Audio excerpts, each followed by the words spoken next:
Right, good morning everybody. It's 9 o'clock. Particular welcome to Jane, your first meeting. Particular welcome to me at my first meeting as well. But can I seriously thank everybody around the table for the warm welcome that you have given me over the last few weeks. It's been really good. Michael, I know that the last meeting, David thanked you for being in the chair, but can I thank you also for holding the ring? Obviously extremely well. Thank you for that. I don't think we have any apologies. Do we have any interest anybody needs to declare? Good. Right, so that takes us on to the minutes of the December meeting, which obviously I wasn't at, but are they a true and accurate record of everything that was discussed? Okay, so they're approved. There's an action log. We're still just looking at which is the right meeting, I think, to have in Newcastle. Paul, I guess you're giving ongoing thought to the performance and finance report, and the staff survey is scheduled for the next meeting, so that's fine. Is there anything arising anybody wants to raise that's not on the action log or otherwise on the agenda? Perfect. So that takes us to the Regulatory Governance Committee, and Lewis, I think that's for you, please. Yes, thanks. Because of the timing of meetings, the anomaly here is that we talked about this in some detail last time we met. So perhaps I could just summarise what the main issue was from the last meeting of the Regulatory Governance Committee. The main point of discussion was a social care inspection. Not just the details of that inspection, but questions it asked for us in more broadly. So we had a discussion about them, and Andrea responded.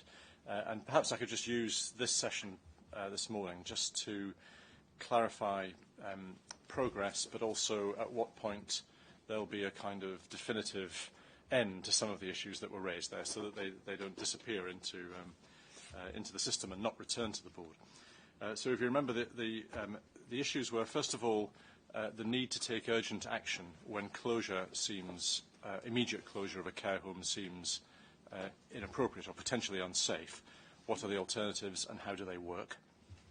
Bearing in mind that they may involve organisations which have had some degree of oversight already of the care home and therefore haven't necessarily picked up on the urgency themselves.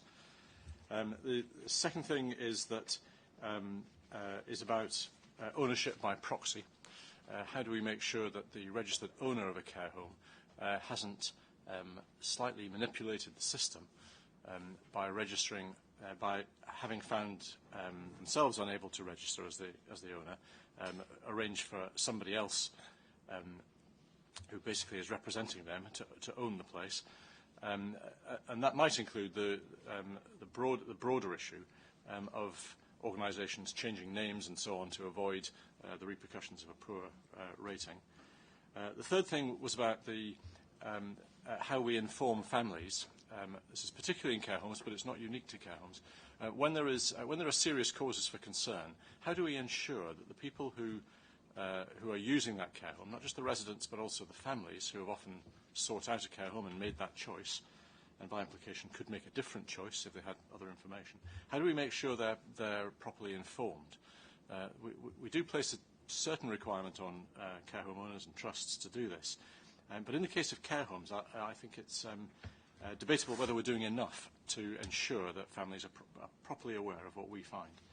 And then the fourth of these four things was about delays. It wasn't specific to this care home, but there was a question of whether providers are guilty of vexatious challenge to our reports as a way of essentially wearing us down to the point where we water down the strength of our conclusions. So those are the four issues. And I think I'll leave my report of the meeting to that because we've covered other aspects of it. Thank you very much. Does anybody want to add anything, ask anything, or we just note that for the moment? Well, I just want to, my question is partly, given that those are the issues, and we had a very good response from Andrea last time, I must say, it was very helpful. But obviously this is work in progress on several of these issues, and I just don't want to lose them because they are broader than just this particular inspection. Andrea. Thank you very much. So What we've agreed is that we'll bring a report back to the Regulatory Governance Committee for its April meeting, so that we can update on the various aspects of the work that Lewis has outlined. Some of that's obviously not just within adult social care, it has broader ramifications and broader responsibilities, so it kind of needs to link into the work that we're doing on our policy and strategy overall. But I think that the vehicle of us taking a report back to the RGC in April will both ensure that we don't lose sight of these things, which we wouldn't anyway, but also make sure that the oversight from the board is maintained on those specific issues. Thanks. Are we happy just to then note the report and what Andrea's just said? Perfect. Good. That takes us then on, David, to your report, please. Okay. Thank you, Peter. So there's quite a few items here, colleagues, and there's some of it is just for information rather than for raising. When we get to looking at hospitals, just to pick up on last meeting's minute, we said that we'd consider Southern Health in open session, and Mike will at that point come in and raise that. Lewis had asked that for that clarification earlier, and that will be considered as we go through. So in traditional fashion now, there is a report which is updating on our performance, and you've got attached to Annex 1 to this report, the performance report. This is activity reporting up to the end of November, although in the text of the report itself, there's some further updates to that which go beyond the end of November date. So we are able to report there's improvements in performance in relation to the inspections being completed, but I think the report is clear that there's still improvements to be made. The implications of this are that we'll need to set out in the 16-17 business plan how we intend to take forward the remainder of the commitments that we've made during 16-17. So I'm happy to pause in relation to that activity in terms of inspections. Timeliness of reports is improving and is set out in the body of the report on page 3, and there's improvements in relation to safeguarding activity, although there's some further improvements required in that area, particularly as the November performance wasn't quite in keeping with the October performance in relation to mandatory reporting in relation to safeguarding incidents notified to us. That said, if you remember about 12 months ago, we looked at this in some detail, and the significant improvements been made over that 12-month period. And full credit to Sally Warren, who's chaired the Safeguarding Committee in relation to the work that she's done. Registration performance is improving, and further in the report there's an update in relation to the activity that Andrea's leading in relation to registration, which is beginning to make a difference, but has not yet begun to show through in the indicators. On recruitment, we've achieved and surpassed the 600 recruitment target by the end of December, and we're now up to about 650 inspection appointments, and recruitment continues, and there's further detail in the body of the report about the vacancies that we've currently got and the pipeline that exists in relation to that work. And then the final aspect on performance reporting is in relation to performance on staff development in the academy. These are courses which are critical to the work that primarily the inspection directorates do around enforcement, the duty of candour, fit and proper person, i.e. the new requirements that we're obliged to take forward. And the figures speak for themselves in relation to the penetration of that staff development across the organisation and across the various directorates. If I pause there, Peter, any colleagues want to come back on any points of detail, either in the body of the report or in the appendix, I'm very happy, and I think Chief Inspectors would be equally happy to provide update on performance. Robert. Thank you. Just a question about in the inspections. Am I right in interpreting the figures that, in effect, the shortfall, particularly in adult social care, is continuing to go up, and therefore the challenge would seem to me to be getting worse rather than better, unless I'm misinterpreting the figures? Okay.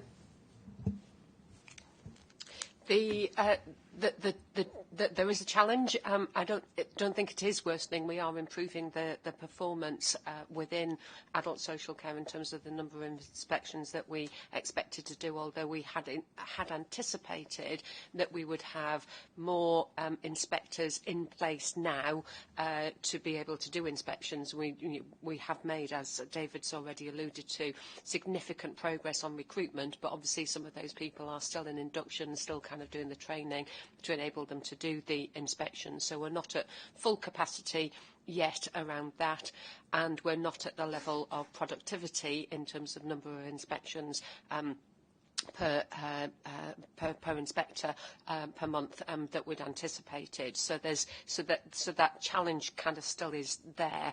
We're taking that into consideration in terms of the work that we're doing for the business planning for 2016-17. And we're also putting in a series of measures within adult social care, both to support individual inspectors and the work in terms of overtime bank, use of bank and those sorts of things, but also around making sure that we're managing this within teams, so that if an inspector is actually spending an awful lot of time doing enforcement, because and we know that takes considerable time, particularly if people are taking things to court, then the team kind of pitches in and helps to balance out the workload so that other inspections do continue to happen. So there's been a huge amount of effort on looking at providing good information to inspection managers so that they can manage that process. So I don't think it's getting worse. It's not getting better as quickly as I would like it to get better, but that's not, notwithstanding that, staff are working very, very hard. We will see a dip in December because of the loss of time, because of Christmas and New Year, because, of course, obviously, people have taken time during that period. And so that will kind of take us down. And one of the things that we're doing in the planning for next year is being a lot more mindful about what it is that we can expect people to do at those high holiday periods, so that we're not anticipating a level of activity that actually won't manifest itself because of that. Well, I absolutely understand that we're doing more inspections and everyone is working extremely hard, and that's what just worries me slightly on the behalf of the staff. But we are doing more and more inspections, but the cumulative shortfall on your table keeps on going up, and I just wonder whether, therefore, even if the recruitment is planned on the basis of doing a certain number of months, whether in fact we will actually catch up. But I'm sure you've got that in hand. So you're absolutely right. If you look at the tables, then the number of inspections each month has gone up in adult social care, and the productivity has gone up each month. But the cumulative total has increased each month as well. So the question is absolutely right, Robert. So I think what we will do is, and this is my point about the business plan, is that the business plan for next year will set out precisely how many inspections we can do with the calculations of the numbers that we've got. And I think there's an opportunity later during the morning to actually go through some of those in more detail in the private session of the board. That's not to keep it public, but that's still at the level of planning and anticipation.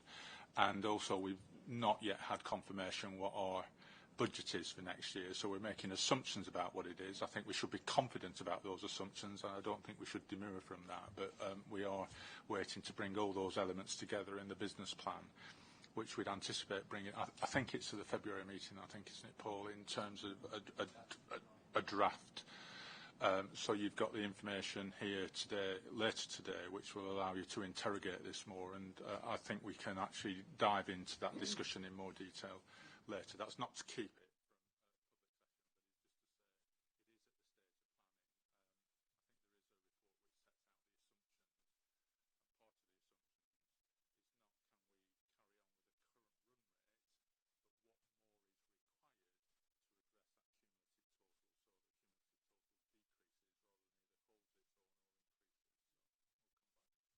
Jennifer. Thank you. It's really good to see that the timeliness of reports has improved across the board, which is fantastic. And I just wondered, given productivity is more or less staying the same, what's made the difference there? Why is it improving? And secondly, it's just a point to Paul, which is about the analysts gap in. Can you just give us a flavour about the proportion of the lack? Is it really material, or is it a small rump that we can't fill? Thank you. Andrea.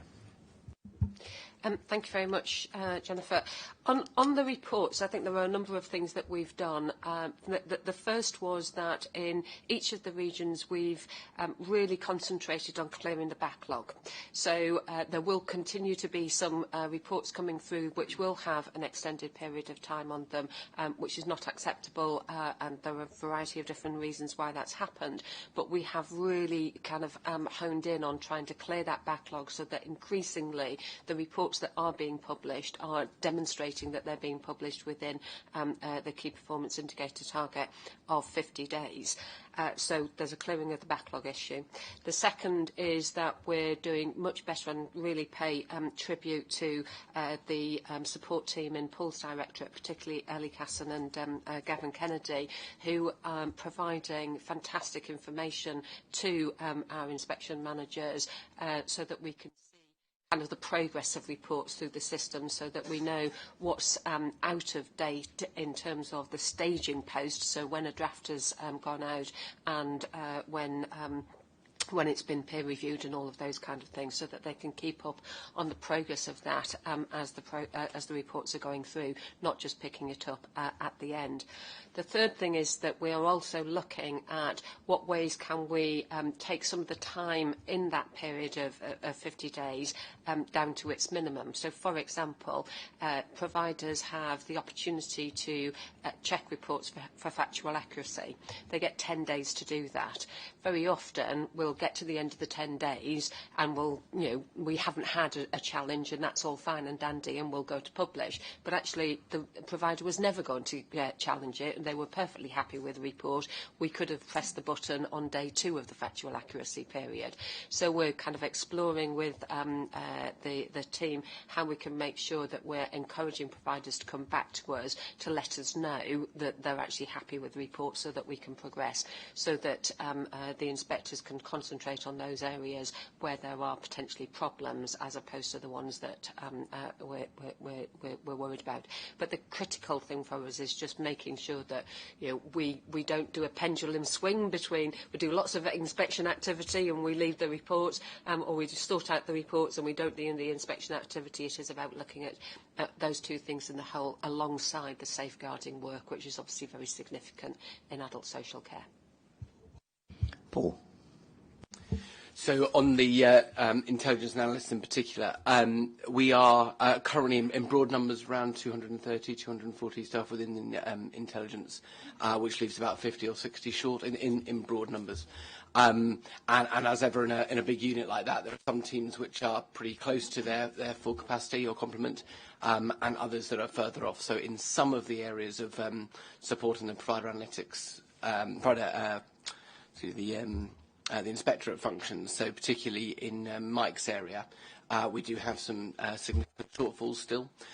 We are working with colleagues in HR and Eileen's area to plug those gaps, as well as looking at whether there are different ways of attracting people. We also have a graduate analyst programme to grow our own, which is proving quite successful, into our second cohort of that now.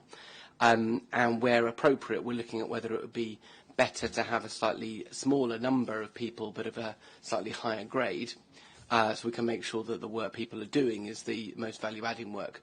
Now, a big challenge for us, given the slight shortfalls, is how we can deliver a good service to each of the 3 inspecting directorates now and plan for the future as we seek to become more intelligence-driven as part of the strategy. So that's some of the challenges, but the team is doing its utmost. Oh, sorry, Paul.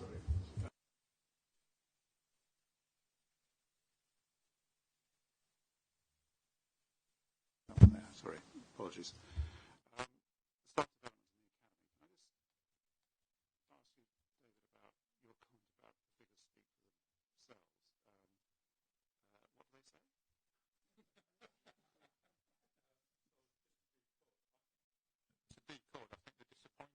I think if we were going into a care home or a trust and we saw that level of performance on a mandatory performance, a mandatory expectation, we'd be saying something pretty severe, and that may well also be contributing to any enforcement action we'd take. So I think this comes to exactly the point of, can we hold others to account for how they perform on training and development of their staff, and a set of figures which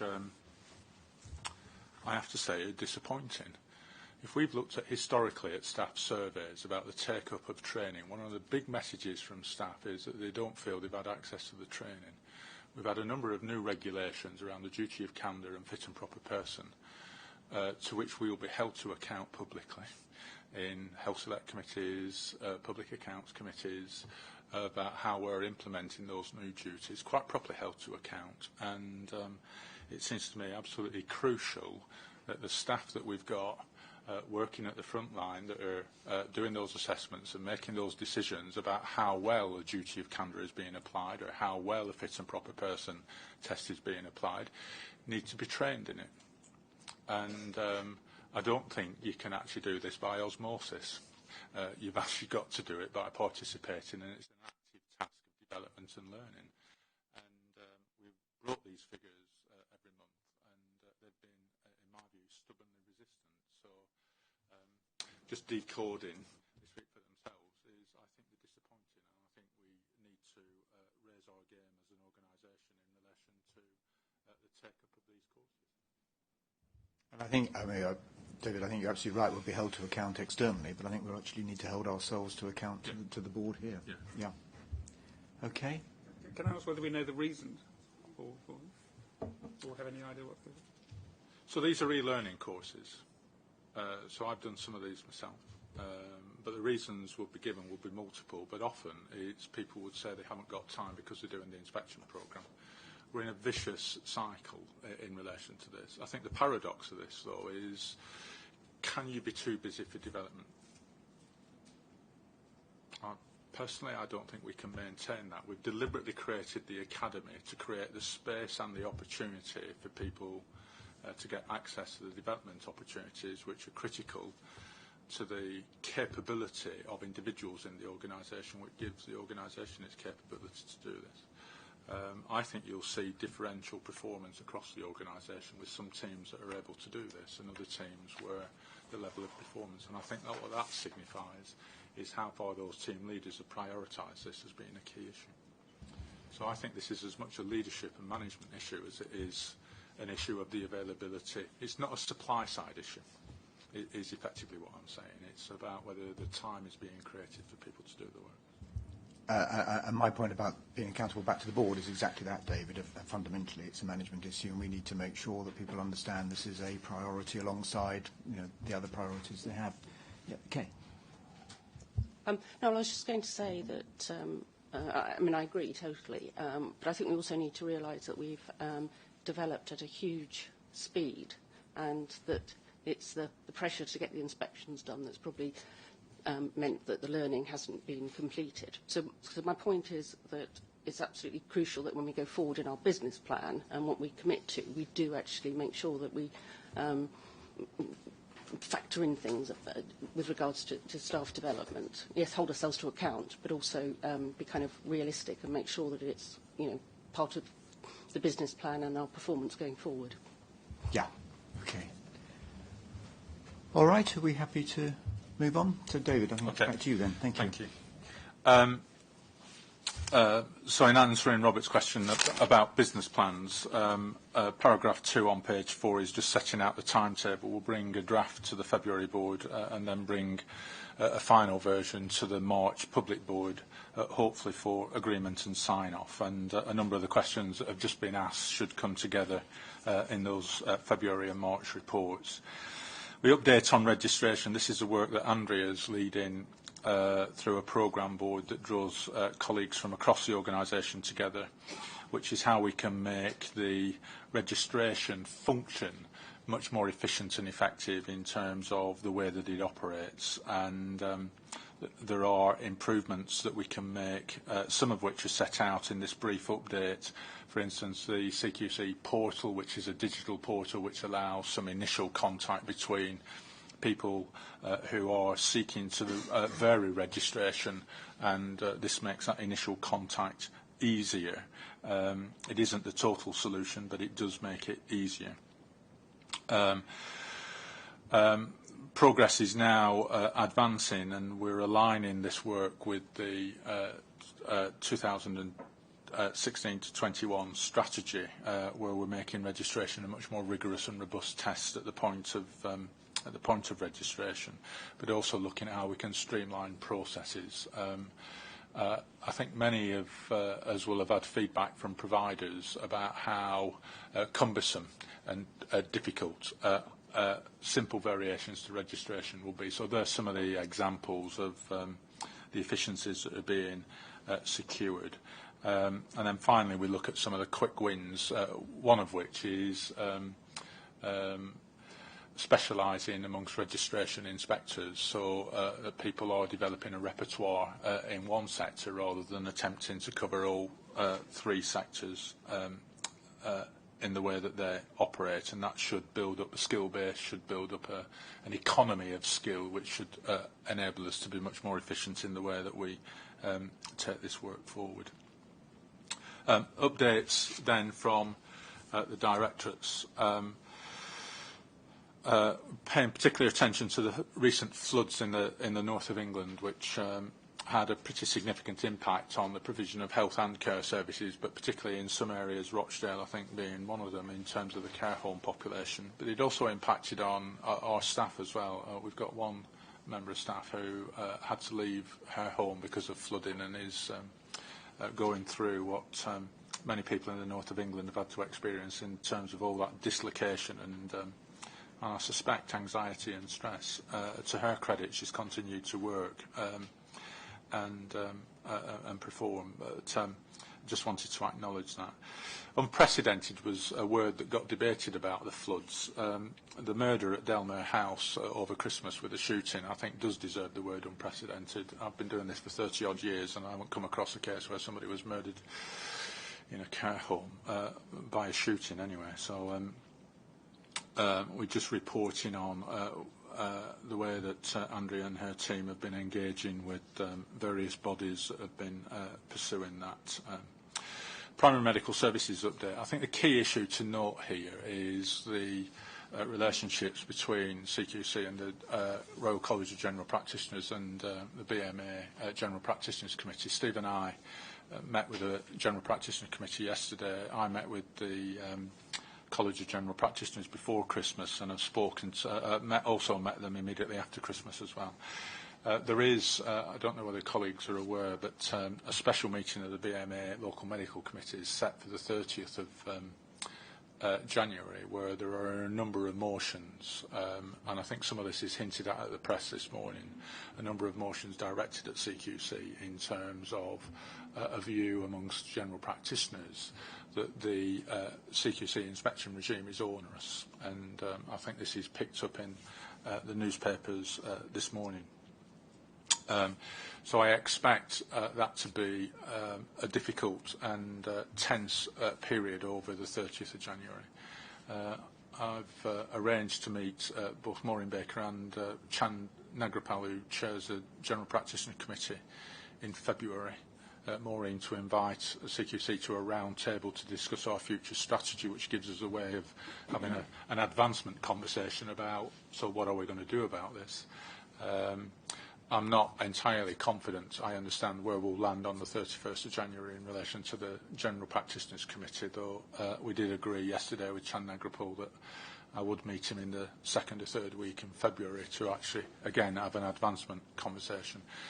Everything I've ever learnt about industrial relations is keep talking, and I think that's what we're aiming to do in relation to this. But it'd be wrong to pass over this without giving an acknowledgement, and that's what that last brief paragraph in paragraph 5 on primary medical services is attempting to do. So Can we just pause for Kay? Yes, thank you. And I'm pleased that we're doing sort of co-production with the GP community, but my question is, obviously co-production needs to be with patients and patients' groups, and they're an important voice in this. What do they want from inspections of primary medical services? So I guess my question is to Steve, how are we making sure that we get an equal patient voice into some of these discussions and our future sort of plans to inspect and regulate? Thanks. It is really important because we're doing this on behalf of patients and the public. And we have an engagement team which sit in Paul's directorate, which are helping us with that. But the future strategy work going forward that you'll be aware of is a joint piece of work between us and policy and strategy, and the meetings we're having with co-production are aimed to include people, not just the public, but also from charities and others. So that's ongoing work through the year. We're also, of course, this is based on feedback as well from inspections and the current work we're doing. So it's an ongoing piece of work. Yeah, and I think in particular, I'd value actually knowing what patients and the public are saying about what they want from primary medical service regulation, because I just haven't heard that perspective or that voice. It seems to be, the voice of general practitioners is very loud, and obviously it's important, but I absolutely haven't seen or heard what patients and public want from the regulation. Yeah. Paul, do you want to? Well, I think it's pretty much the year's anniversary since we brought the public engagement strategy to the board. So maybe for the meeting coming in February or in March, as the agenda permits, we could bring back overall what people are telling us about all the sectors, and that would include general practice, and that would be timely in terms of the new strategy. So I just wonder whether, just to pick up on Kay's points, as well as that, Paul, we might also just speak to the engagement team about confirming back in a note to the board about precisely what we're doing around primary medical services as part of the strategy. We've got a pretty extensive programme, Kay, going on at the minute, which is kicked off this week. Paul and I did one of the first sessions. I think Andrea is doing 2 at the end of the week. So why don't we just set out what the engagement strategy is around patients, and then just test that against your question about are we doing enough to secure that patient voice. I've absolutely got why you're asking. Yeah, and it's particularly around general practice, because I think I hear a lot about what people want from social care and mental health and hospitals, but not GP services. It just seems a bit of a gap for us. Yeah. Okay, thanks. Thank you. Jennifer. Just a quick sentence. Don't forget we had the Health Watch England survey of, 11,000 people last time, which we discussed, and there's some pretty strong messages coming out of that, namely access was the biggest issue, but we've got that to draw on. Jane. Thank you, Jennifer. That's just sort of where I was coming from as well, but I'm not sure that, that's why I think why Steve and I are sitting together here today. Exactly how does, what's public view on, patients' view on inspection and what they get out of the inspection regime? I think it's about an added dimension, but we're definitely up for it to help. Okay, good discussion. Thanks. David. Coming on to the Hospitals Directorate, this is where I'd pause and just invite Mike to pick up on what we committed to at the last board meeting to update about Southern, with a particular attention to what are we doing about this, what is the next stage in relation to it. So Mike. Recap for those that don't know, thank you, the full story. Summer 2013, there was the tragic death of Conor Sparrowhawk within Southern Health. He drowned while in a bath. Following that, Connor's mother met with David Nicholson and Jane Cummings, and that led to Mazars being commissioned to do a report. In the meantime, first of all, in October 2014, we did our first comprehensive inspection of Southern Health, which rated it as requires improvement. That was published in February 2015. We then did a further unannounced inspection in August 2015, specifically of forensic services and learning disabilities services, and that was published in October with a number of requirement notices. Then in December, just around the time of the last board meeting, the Mazars report came out. As you remember, there are a very large number of deaths over a 4-year period, 10,000, just over 10,000 deaths of patients who were associated with that trust, but that doesn't necessarily mean that they were deaths on trust property, if you like. That was actually only about 1.25% of all the deaths. But the question really was, how well had these or had these not been investigated, and what learning was coming from that? In response to that, we committed to do a further inspection of Southern Health, and I can now tell the board that is actually in progress this week. It is technically a short notice rather than an unannounced inspection, because there was some information that we required from the trust, and we also wanted to ensure that the trust's senior team were there so that we could interview them this week. So we've been asking for information about risk registers, governance structures, or deaths, as you will be not surprised to hear, serious case reviews, complaints handling, duty of candour, all those sorts of things we've already compiled. And as well as interviewing senior management, we are undertaking a focused inspection of some parts of the trust. That will include learning disabilities units, but other areas as well. So I can't obviously yet say what we've found, because it's in progress today, but the focus of this inspection is on governance, on complaints, on the culture within the trust, but specifically on investigation of deaths, but also clearly following up on the requirement notices that we issued at the time of our last inspection to see whether any progress has been made on that. The Southern Health inspection will also help to inform what we do more widely. And we are still scoping the wider bit of work, but that will take account of what we learn from Southern, because the second question is Southern an outlier in terms of how they have been investigating deaths? And I think the simple answer to that is we don't yet know, but we need to find out. And what we have already committed to is that our future programme of work will not just be confined to mental health trusts, but it will look at trusts of all types, and seeing, because a lot of the deaths of people, let's say, with learning disabilities actually take place in acute trusts. So how well are they investigating those deaths as well? So we want to do a more rounded look at the investigation of death by trusts. But it will certainly include mental health trusts, but it will also include acute trusts. Good. Sorry, Robert, yes.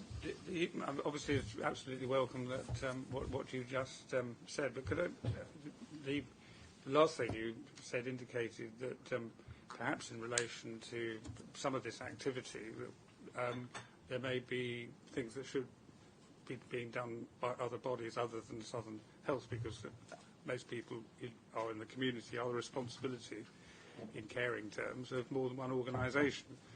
And my previous, albeit limited, experience in mental health is that there are many cracks through which unfortunate and vulnerable people can fall.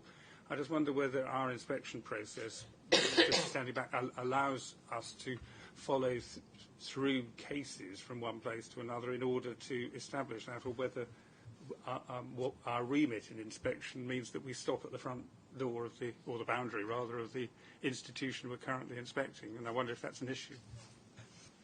I think we will discover to what extent that is an issue, but that's why we're deliberately setting the scope of the future bit of work more widely to look at partly how one trust, let's say, communicates with another. So the 10,246 deaths, or whatever the number was, that were of patients who had been under the care of Southern Health. First of all, how does that information flow into the trust when only 127 of those had been on trust premises? How did they decide which ones of those warranted being designated as an incident? How did they decide amongst the incidents which ones of those warranted investigation? But I think we would take the same look at people who are dying under the care of a community health service trust or under the care of an acute trust as well. So I think we will get that picture, and we will also get the picture of how well is one trust communicating with another. How does that flow of information happen?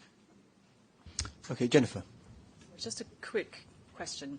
In our discussion last time, I think we felt that how you actually calculate the overall mortality in this kind of trust, you mentioned 10,000. I think from our conversation, we weren't so confident that the methodology exists really to attribute mortality appropriately to a trust. Whose job is this now in the system to scan and monitor trusts like this to decide what would be the best methodology to identify outlying trusts, given our conversation? I don't think we landed that last time. It may not be us, but... No, and I think there are a number of different things going on. First of all, in the acute trust sector, and Paul, who's just joined us, can also comment from a mental health trust perspective, mortality and morbidity review meetings are now much better established. I think they're working better in some places than others. So are all deaths being reviewed within an acute trust, and does that then apply to people who die on the premises of a mental health trust? I think one of the programmes, and I think Robert knows about this, is the medical examiner programme, which has been waiting in the wings for a while now. That is a process whereby every death would be subject to somebody reviewing the case records, speaking to the family, and also then learning lessons. Now, I have been to trusts where this is in action as the pilot sites, and I think it's a very, very valuable approach, because you also get the view from relatives about whether they were concerned about what might have happened.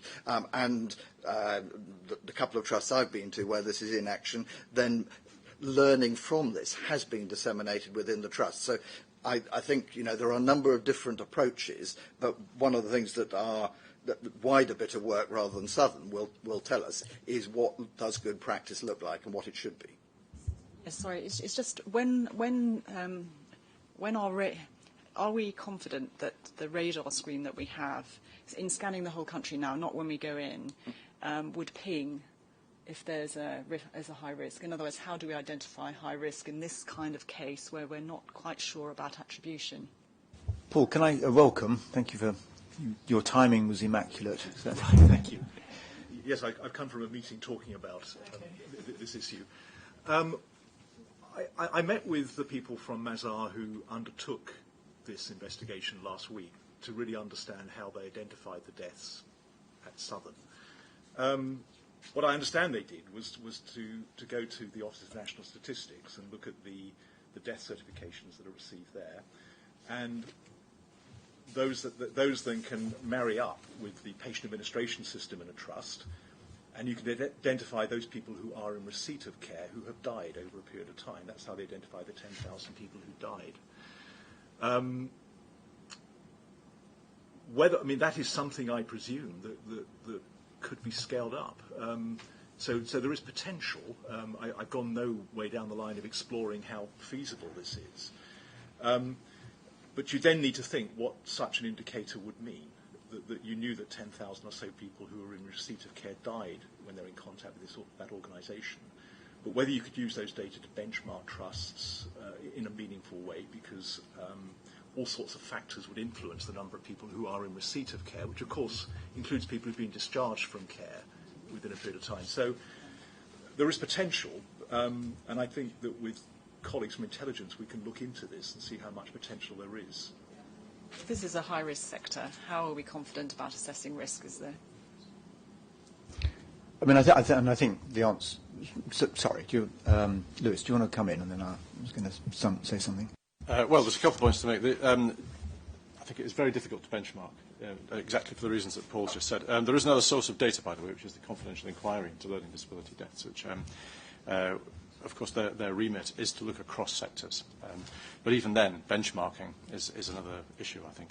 And can I just make a couple of broader points? First of all, Mike, I think it's very good, it's pleasing to hear that we are also thinking about how other trusts in other sectors are dealing with this same issue. That is a very important part of the next step.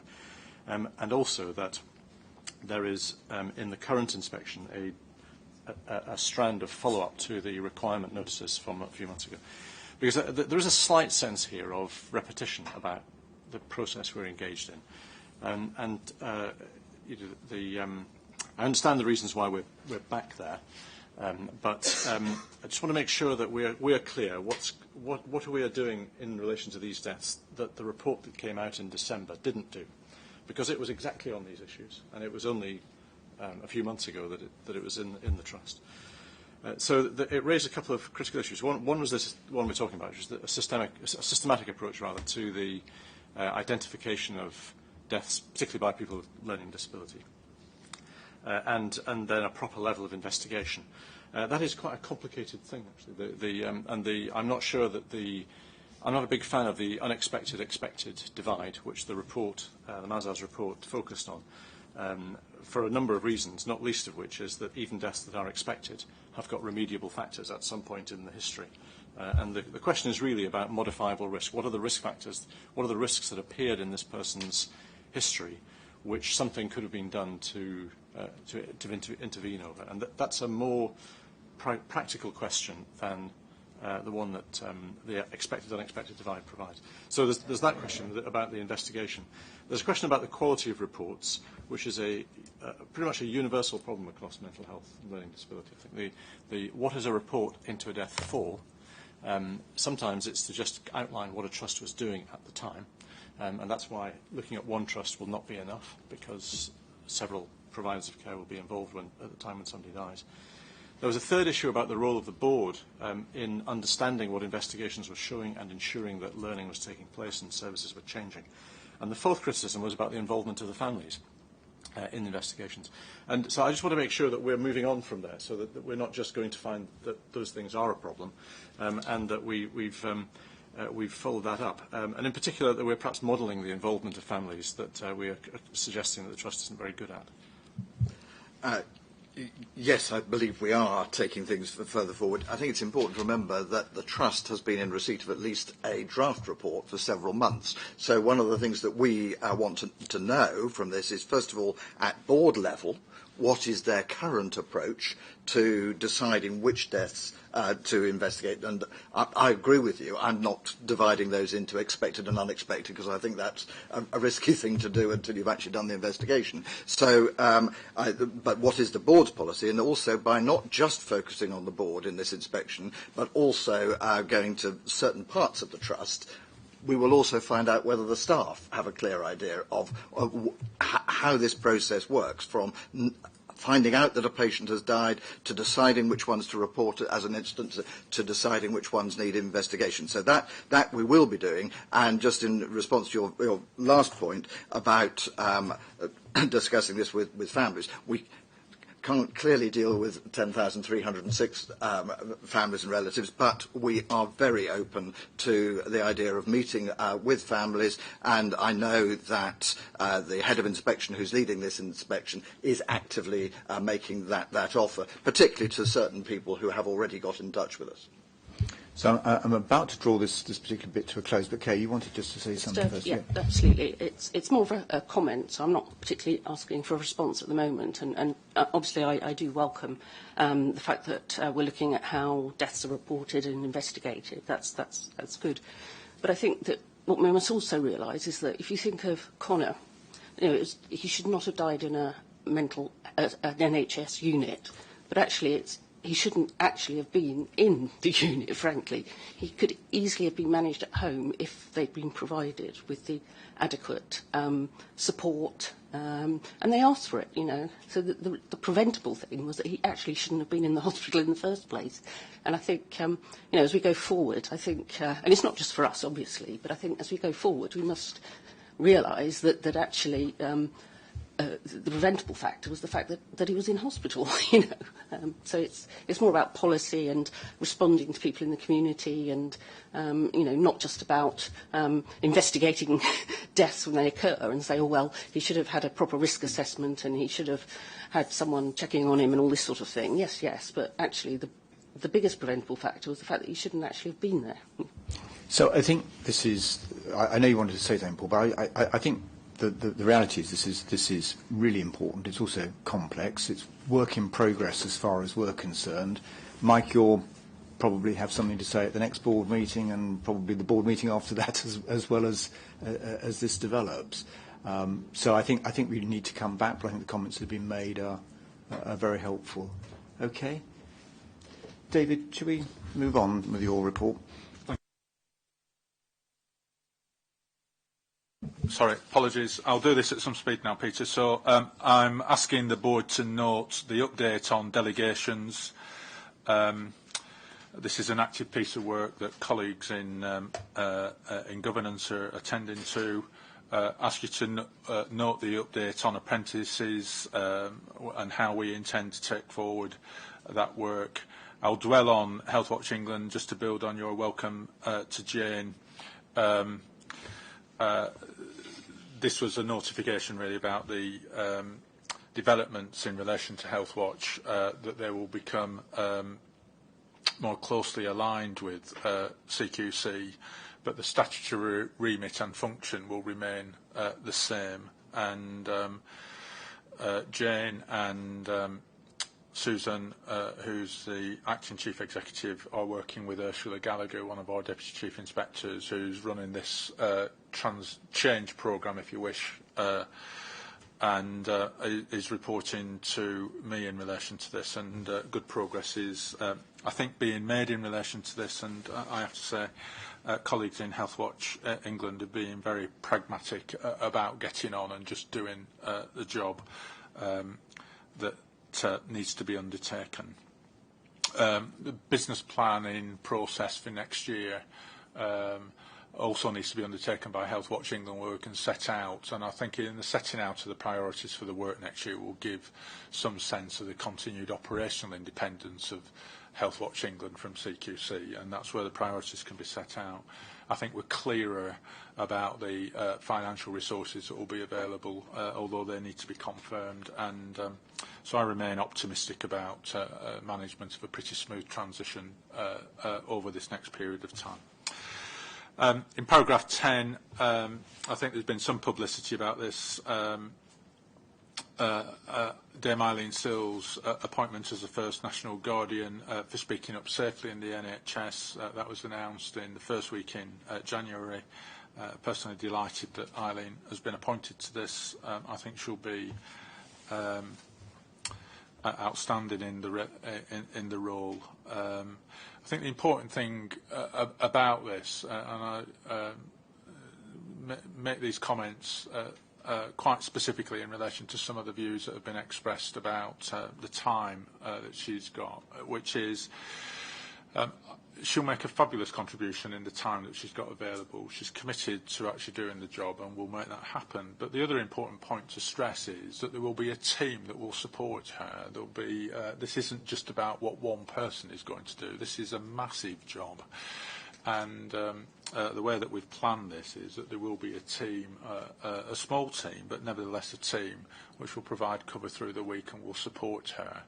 And the plans to begin the recruitment process for that are well advanced. The consultation on this from CQC's perspective is still out, and then when that is completed, Eileen will set out her plans for the future. There's separate websites, etc., which give that sense of independence. I think in many respects there's a similar issue between Eileen's role and the issues about Health Watch England around how can an organisation like CQC ensure the operational independence of those two important functions, but provide them with the cover that they require in terms of the provision of infrastructure and actually just enable the running, which ultimately to the public purse is going to be a better use of money. So I'm confident in both Health Watch England and with Eileen that that operational independence, that sense of people being able to speak as they find on these important issues about the voice of people using services and staff who feel safe to speak up will actually be in place through both Health Watch England and through Eileen. So I'm drawing attention also to the planning guidance, particularly because there are some significant additions to the planning guidance over previous years about how quality is to be improved through the planning guidance, and the fact that there's some important questions which are located within the planning guidance about how is a trajectory of improvement in trusts going to lead to improved care, but also improved recognition from CQC in relation to our ratings, which in terms of embedding our work within the system, I think is a significant development. Again, to use this word independence, I don't think signing the planning guidance compromises our independence. And the last two items, I'm drawing attention to the junior doctors' strike. Mike wrote out and Steve wrote out to general practices and to trusts that we were due to inspect on the day of the strike to give them the option of saying that they felt this was a step too far to actually run services whilst the strike was taking place and entertain a CQC inspection. A very interesting thing is, I think with the exception of one general practice, I think, 7 general practices, all the trusts and the majority of general practices said they wanted the inspection to go ahead, which I think is all credit to those trusts and general practices that said that. And the last thing, that, if I may, Peter, just to draw the board's attention to, I think Kay and Andrea over the weekend were involved in social media conversations with some people about the Experts by Experience contract. This is a contract that we've taken through the board last year. It was agreed in March last year. There's been a considerable amount of work taken place, led by Chris Day, Director of Engagement and Communications, and Annette, who oversees all of our procurement activity. Just briefly, I'm quite happy to say more in private session, and the reason for this is that this contract is still in the process of being finalised, so there's commercial negotiations and conversations going on, so it's very difficult to say more in a public session at the minute. But I think this was precipitated by a letter that Age UK sent out to a number of the people that they currently recruit as Experts by Experience. Our view is that that letter had some inaccuracies in it, which then set off this social media communication. We are, and since I returned from leave, I've had 3 meetings now in relation to the detail of the contract negotiations, and there are further meetings which will take this week with both Remploy and Choice, who are the 2 organisations that have been awarded the contract. That's in the public domain, about the detailed workings of the contract. So I'm quite happy to go into more detail later today, but I just wanted to place on the record that I think there's been a very, very good piece of procurement activity undertaken. I think the decisions taken by the executive team and the board are good decisions. I think we are extracting more value from this contract. We are getting more Experts by Experience on more inspections as a consequence of this. But there are some issues that do need to be settled as we bring this contract to final signature and conclusion and completion. So I just wanted to share that with you, and as I say, I'm more than happy to go into more detail. We've got some contracts later, and Net is coming for that, so if we wanted a fuller discussion about the details that sit behind that, which are not in public because of the sensitivities in that, we can do that. And thank you, David. And clearly, if it's appropriate at a future date, once the contract has been concluded, we can say more in a public session. But I really don't want to jeopardise commercial discussion. Okay, Kate, yep. Just a quick one. Yeah, I mean, I absolutely agree that the work that the engagement team did around the procurement to make sure that user-led organisations were involved was exceptional. And I've said that before, and it's still the case. And it's good to know that actually negotiations are still ongoing. And it is difficult to reply when there's some sensitivity around it. So, and of course, I think we have to recognise that people are upset about this, and understandably so. So, yeah. Thank you. Paul? Two things. First about the planning guidance, then the joint letter with NHS Improvement on Monitor. The architecture of the NHS, which was sort of quite fragmented by the Health and Social Care Act, does seem to be coming together a lot more importantly now to actually talk about. For the first time, the planning guidance is talking about quality and CQC, and not just about money and access targets. And this is probably much more significant than many other things that we'll be talking about, because actually people really do pay attention to the planning guidance. And to underline that, another piece of the architecture is the Secretary of State gives NHS England every year a mandate to carry out. He's basically saying, here's £120 billion, buy me some healthcare. And the mandate this year says by 2020, the majority of the population will be receiving new models of care, which is saying the majority of the health service will be providing integrated care in 4 years' time. And precisely the point you were making about inspections finishing at the door, we're going to be expected in 4 years' time to be inspecting in a different way for 50% of the population, and for another 50% of the population to be inspecting the old way. And so the NHS is going to be doing two very different things, and we're a part of that ramping up. So it's these are quite significant changes going on around us.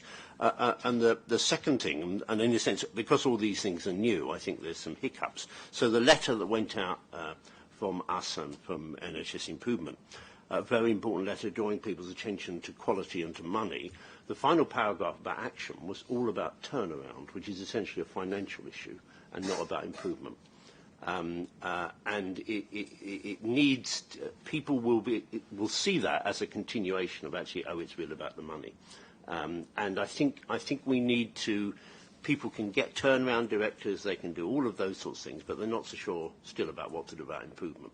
And so when there's a meeting on February 11th or something with it's actually talking to NHS Improvement. This is in their title. It's called NHS Improvement for some reason. It's not called NHS Money. And therefore I think, and that's going to be difficult because actually everyone has been appointed to that organisation to deal with the money. So this is not an easy set of shifts, but I think it's a really important part of our work. Thanks, Paul. Really important. We're in pretty active discussions with NHSI at the minute about turnaround has got to be about quality as well, and it's a really interesting reflection back that you've just shared with us that we will reflect further on. But if we look at places like Medway, their turnaround is as much about a quality turnaround as it is about a financial turnaround. So we do need to think about the language that we choose. I know Mike is actively involved in this, and there's now a number of models where you've got what Frimley have done at Heatherwood and Wrexham Park. You've got Guys and Tommies in at Medway, etc. So I think there is almost a live experiment going on about how do you improve the quality in some of these places, which again, I think it is the significance, as you pointed out, of the guidance about hardwiring quality and quality improvement into the way that the system needs to operate. Can I just add to that, of course, the analyses that we have done show a very close link between poor performance on quality and poor performance on finance. So I believe turnaround is about turnarounding both quality and finance and doing that together. And that's certainly the conversations that I've been having with Jim Mackey. Paul, I mean, I would just add, I've had some really good discussions with both Ed Smith and Jim Mackey, and they are really focused on the improvement. They do understand what the name implies, and I'm really encouraged by some of the discussions that we've been having with them. The other part just occurred to me. I mean, I think you're absolutely right that we're going to be looking at two very different types of delivery models for care. But actually, it's going to be more complicated than that, isn't it? Because there will be probably quite significant variations of what the new models look like, and there will be quite a long transitional period. So the next few years will be quite difficult, I think, but actually very exciting at the same time. Right, sorry, yes, Jane. And don't forget that health watching, we're already doing that. We're starting with the person, the individual, and looking at their experience rather than starting with the institution. So we're there to be helpful and to be used. Good. Anything else on David's report? Kay? I wondered if we could have a sort of board-to-board with NHS improvement. So it's a request, because I think it would be good, because we need to work together effectively. And I think having a connection at board level, I appreciate you're having conversations, but I think it would be very helpful, for us, but NHS improvement, and more importantly, the public, that we're, working together to get this right. I'm very proud to be able to say I'm actually ahead of you. David and I were discussing this earlier this morning. So it's as you all know, they are building the board, so it's a question of timing for a full board-to-board, but there may be other ways that we can maintain the dialogue and involve the whole board. So absolutely. Okay, let's move on then. Speak up policy. Speak up, Eileen. Thank you very much. I'm just inviting Tracy Dennison to join us, who's our Director of People and one of the key architects of this policy. So, by way of introduction, I would just set the context that over the period of the last few months, Tracy and her team have been leading on essentially modernising all of our HR policies, and that's been a really important piece of work to do to ensure that our policies are not just modern, they're written in language which is accessible, and that we are communicating them and training our managers in their use. So I think it's a very, very important piece of work. This policy comes to the board because the board actually plays a part in its very formal execution around responsibilities under whistleblowing legislation, and I want to thank Paul Rowe for his part as the chair of ACGC in terms of just helping to set that context and that framework. I also, of course, do thank Robert for his contributions, which have been thoughtful and important, as you would expect, around the fact that what we're trying to do here is actually twofold. It's to recognise the obligations that we have under law in terms of whistleblowing, which are important, but actually as an organisation, those rights under law are rarely executed by staff. The opportunity to use them is rare. What we are trying to do is to say that we want to be an organisation where we aspire to have an open culture and where the behaviours encourage people to speak up. And to that end, what we're setting out here is an ambition and a road which says that just as the work that Eileen Sills will lead on trying to change behaviours and culture across NHS trusts, that we're suggesting that we will establish a role at CQC, which is to have our own guardian role, if you like, of someone who, for a portion of their life, will be available to staff, will be able to talk about the way in which speaking up is to the good of the organisation and supporting people to do that outside of the formal routes, if you like, not to subvert them, but to give routes and channels of support. So it's twofold. It's setting out the rights and obligations and how we execute those, but also the work on culture and behaviour and the support that we want to invest in that around moving CQC as an organisation forward. Linking back to what David talked about in terms of if we hold others to account, so should we be able to say that we are also doing the same to ourselves, and the Speak Up agenda is clearly a very important place where we should be seeking to do the same. So we're asking for board endorsement, but also I'm sure Tracy and I will be very happy to take any questions. Robert. just to say how much I welcome the tone of this document.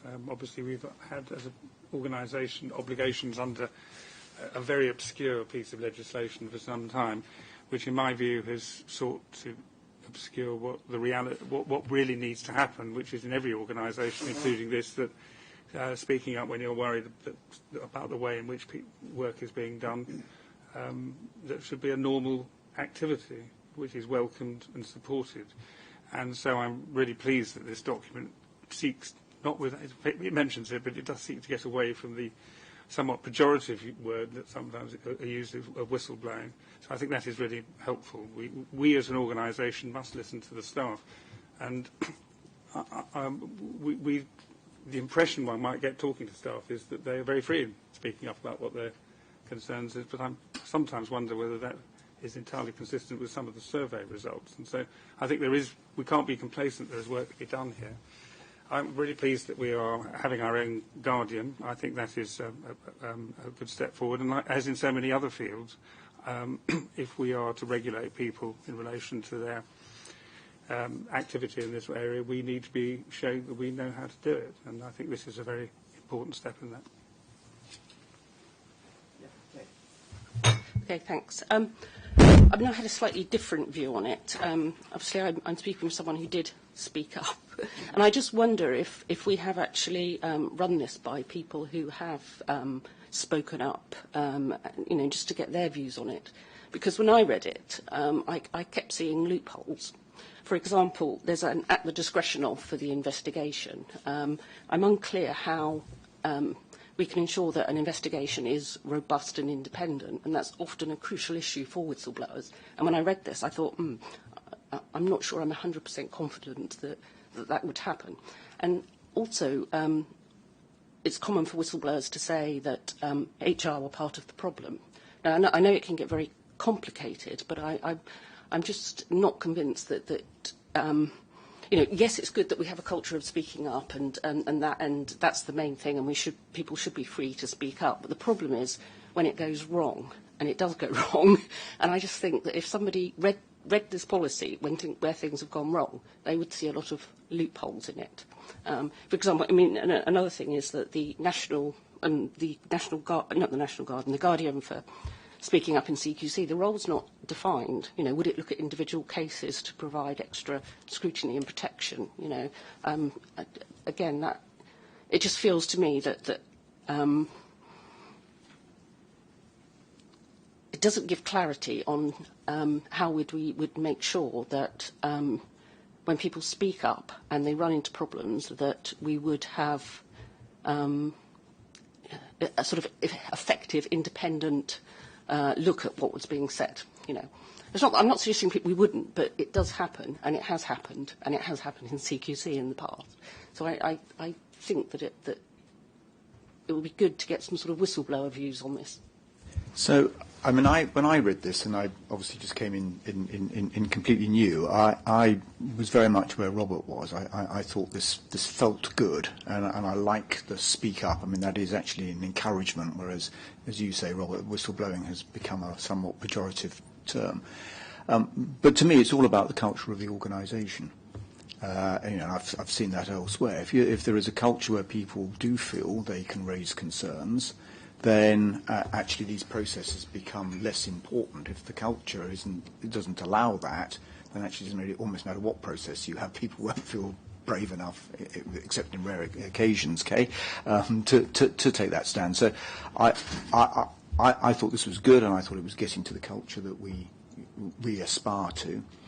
But I mean, if you've got some detailed points, probably outside the meeting, it would be. Well, I mean, I would like to know if anyone with a particular whistleblowing background has actually looked at it and contributed to it, because I can, because my view on it is a bit different to other people's, because I've been through that. Even if I'm being told that the culture was fine, and and of course it wasn't. But that's the point, because I mean, the culture, wasn't. It is all about the culture. But sorry, Anne, yes, yeah, so yeah. We have consulted with our trade unions, with our staff forum, with all our diversity networks. We draw from a panel of colleagues for all our policies to actually review them. And in addition to that, and I would say that we have very, very few cases of people who categorise themselves as whistleblowers. The one significant case that I have dealt with since I came here 2 years ago, the individual involved said that they'd received exemplary support and that this approach and policy is very consistent with what they received. So I'd like to just offer assurance that where we have had opportunity to talk to and seek feedback from a key individual who was a significant whistleblower, their feedback has been incredibly positive about the degree of support that they felt and encouragement to do the right thing. So I would say that when formal routes have been used, but we know that actually encouraging people not to resort to using the label that Robert says that we know that people don't like around calling themselves whistleblowers, to speak up early and to speak up when something occurs to them that it's the right thing to do and to feel supported in that. That role will evolve. We can't be absolutely specific about what it will look like now because we actually need to get an individual, just as we have with Eileen Sills, who will take a view as to what is appropriate for CQC and to work with us to ensure that it's shaped properly. But anything else that Tracy wants to add, because she's been lived and breathed this, I invite her to do so, but I wanted to offer that assurance. Tracy, welcome. Is there anything you want to add? Not particularly. I mean, I think to say that I do see the Guardian role as being quite important in promoting that culture. We do have few whistleblowers in CQC. Whether we should have more, maybe having the Guardian may help to create that culture if more people might come forward. But I think the Guardian here, in terms of the role, I think will be initially about promoting that openness and transparency culture, and then also providing a scrutiny role as to how the organisation has responded to concerns that are raised. And the post will be an existing senior manager, but we're proposing that it reports for this purpose to Rebecca, so that there is that independence and link to our governance. Yes, Jennifer. It looks very good to me, but it strikes me we have the best available expert by experience around the table. That there are some things simply we can't see because we haven't been through it. And I think what you say really stands up, and I'm sure that there'll be chance to input and would be welcomed. So I support what Kay is saying. Thanks. Andrea. I mean, just to pick up, because we have got in section 8.7 in the report that if people are dissatisfied with what's happening, then there is a kind of another place to go, which is the chair of the Audit and Corporate Governance Committee, which is Paul. And I guess that the question may well be, Kay, whether that kind of option and opportunity, whether there's any way to either strengthen that or whatever, or to get some additional reassurance in terms of a conversation between Eileen, yourself and Paul about how that would manifest itself. Because I think everybody's right, and I think we've been really concentrating hard on folk being able to raise their concerns in all sorts of different ways. There's lots of opportunities for people to do that in terms of responding directly to David and his weekly message, or me on mine, or staff forums, the trade union conversations, all sorts of things. But actually, so yes, that's important, and I'm sure the Guardian, in terms of the senior manager who will take this on, will really help to strengthen that. But I think it's just that little bit of, if all of those things have worked really well and somebody still feels unhappy, then what do we do? And maybe it's just that tiny little bit that we could address, because I think that the mood music is all heading in the right direction, but equally, as Jennifer says, we shouldn't neglect the advice and insight that you've got. Just add, I absolutely sympathise, as I would, with Kay, and we must hear very carefully what she says from her experience. I would regard this as, like most things here, as a work in progress. And one part of it is to suck it and see. But for instance, in relation to the Guardian, I notice it is very lightly drawn. But then if you we actually need someone in the post to create it rather than to tell them what to do. So that's the first point. The only point I would make about the Guardian, which perhaps isn't explicit here, but I hope is seen, is that rather like our national Guardian is someone who should be able to open the doors to senior people at all levels when he or she sees fit. The same ought to apply to our Guardian in relation to anyone in the organisation. It's a door-opening job as much as, so that undoubtedly, in my view, would involve helping individual people where appropriate. So if everybody's in agreement, what I'd like to suggest is that we approve the policy, because it clearly is a big step in the right direction, as you say. Kay, if you have some time and have got some more detailed points you want to raise with the team, let's do that, because that can be incorporated. I think what you said a minute ago, Robert's absolutely right. You want to just then see how it works. Nothing is cast in stone forever, but I think it would be a shame if we don't get this in place and get moving on it. So it does really feel right. And I don't know who came up with the name, but I mean, almost that alone, I think, starts to change the culture. So great. Sorry, Michael. Yes. Sorry, just one point, which in a way Robert's raised, but I was going to raise. It does take till paragraph 11 before the appointment or the creation of a Speak Up Guardian at the CQC is going to be implemented. And yet I would have thought, this is so important a part of because after all we're revising the policy, but most of this policy is exactly the same as the previous policy. The big change is that we're now going to have our own Speak Up Guardian, and yet you have to wait to paragraph 11, which is virtually the last, it is in fact the last section of the policy before you find it. And I would sort of have that as my first paragraph rather than almost the first paragraph rather than the last one. Good point. Noted. We can look at that. Yeah. Okay. Are we happy to approve, subject to all the points that have been made? Fantastic. Very good. Is there any other business anybody wanted to raise? Sorry, we'll come to you in a moment. Just on the board. Is there anything else from the board? Okay, so two things. One, we're actually finishing only a minute late. I never managed to do that at Yeovil, as the company secretary there would confirm. So that's a real achievement. Thank you all for that. I'm also very clear that this is a meeting we hold in public. It's not a public meeting. However, since some of you have made long journeys to get here, if we've got a couple of minutes, if there was something, a hand went up that you wanted to raise, please do. I think that would be really helpful, yeah.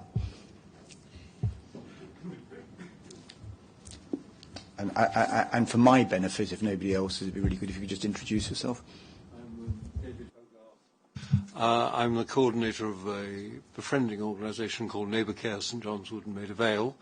Most of the people we befriend started in the community, but many of them are now in care homes, so we do go into care homes quite a lot. And over the Christmas period, I was with a very distraught lady, a daughter, who her mother had gone into a care home and was in a really rather miserable state. And as I always do in these cases, I looked up what the CQC has said, and it was what I always think of as the old deanery situation, where the CQC has said that it is good for caring, that the home was good for caring, and then some evidence emerges which suggests that it isn't quite as good as we had thought. And really my question is for Lewis here, but going back to the Regulatory Committee meeting. You discussed a lot of important things. The one thing you didn't discuss, I think, was the methods of inspection and whether they are really adequate. I'm not saying that there's a definite answer about that, but I think in the area of caring, and in particular in the area of social care, there is at least a question about why so many places are categorised as good, and then articles come out in the paper or in Panorama and so on, which suggests that it isn't. And I wonder if you have any plans in the Regulatory Committee to address that question. Lewis, if you want to answer it, or Andrea, if you want. or I might even say something. Let me start with what is not a particularly good answer, which is I'm no longer chairing the regulatory. It's a good answer as far as you're concerned. But I do agree with David. This is a very important issue, and in fact, at our board dinner last night, I made a similar point. In fact, I suppose the timing, everything about what we do is now up for discussion. I suppose we're planning, of course, for the next phase of how we've gone about inspections. We're planning for that now, although the inspection cycle is not at an end. So I think maybe we can reassure David that point has been understood. I am concerned that we find it difficult to judge caring, that although I am convinced there's a lot of very good caring in the system. So it's not that I don't believe that, but I just think it is very difficult to judge for all the reasons that are sort of obvious. We have a snapshot system of investigation. It's not difficult to see how that might not give you a full picture of caring. I don't think we take enough direct evidence in real time from families and, for that matter, patients and residents, people who are witnessing caring all day, every day, people who are witnessing the small things about how people are treated, which actually reflects something much larger about the attitude of an organisation. And picking up those small things, sometimes they're not small, by the way, but picking up those small things would help us enormously. And when we get further into the discussions about where we go to with our ratings and our inspection plans, I do think we have to address the point that David has raised. I mean, it just seems to me that the reality is that you could have a very good organisation, whether it's a home or a hospital or anything else. That does not guarantee that on every day, every person, every member of staff will do everything that they should, and we have to recognise that reality. And the second point I'd make, and that's not to be defensive about the system, and it will evolve and is evolving, is that unless you have inspectors sort of living in the place all the time, you will never get that 100% assurance. So there is a judgment that has to be made, and I think that's judgment partly that goes to where resource is spent, because as I've said in another occasion, whilst I think the work that CQC does is hugely important, I'm very conscious that every pound we're spending is a pound that isn't available for the front line. So that there has to be a balance in all of this. But your point is understood, and as things develop, we will take that very much to heart. I am conscious it is now almost past. We are running a few minutes late. So could I suggest that we bring matters to an end now? There's coffee outside, and we'll resume the part 2 of the board meeting in 10 minutes' time. Thank you all very much indeed